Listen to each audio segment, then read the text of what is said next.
ఆధ్యాత్మిక యాత్రను భక్తులకు మరింత సౌకర్యవంతంగా అందించేందుకు Indian railway catering and tourism corporation సిద్ధమైంది. 3 ప్రత్యేక ప్యాకేజీలను భారత్ గౌరవ టూరిస్ట్ రైలు పేరుతో హైదరాబాద్ నుంచి ప్రారంభించనున్నట్లు ఐఆర్టీసీ అధికారులు తెలిపారు.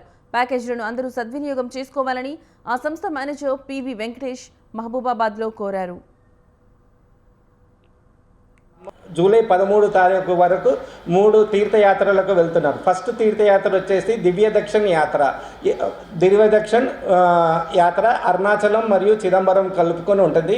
ఈ యాత్ర సికింద్రాబాద్ నుంచి బయలుదేరి జనగాం, కాజీపేట్, వరంగల్, మహబాద్, ఖమ్మం, విజయవాడ ద్వారా మీదికి మే 24వ తారీఖు ప్రారంభించబడుతున్నది. ఈ యాత్ర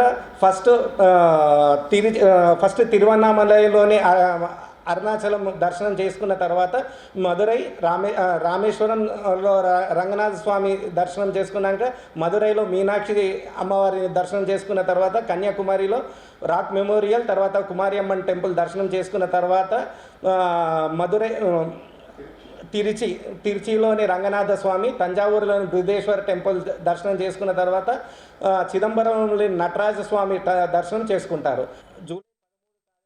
మే 24న తొలి యాత్ర ప్రారంభమవుతుందని, మే 31న ముగుస్తుందని తెలిపారు. ఈ యాత్ర తిరువన్నామలై, రామేశ్వరం, కన్యాకుమారి మీదుగా తంజావూరు వరకు కొనసాగుతుందన్నారు. అలాగే జూన్ 16న సప్త జ్యోతిర్లింగ దర్శన యాత్ర ప్రారంభమై జూన్ 26న ముగుస్తుందని మేనేజర్ పేర్కొన్నారు.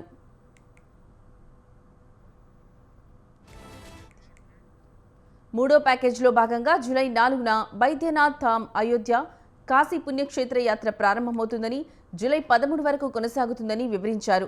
ఒక్కో యాత్రకు టికెట్ ధరలను సామాన్యులకు అందుబాటులో ఉండే విధంగా రూపొందించినట్లు ఐఆర్టీసీ మేనేజర్ పివి వెంకటేష్ చెప్పుకొచ్చారు.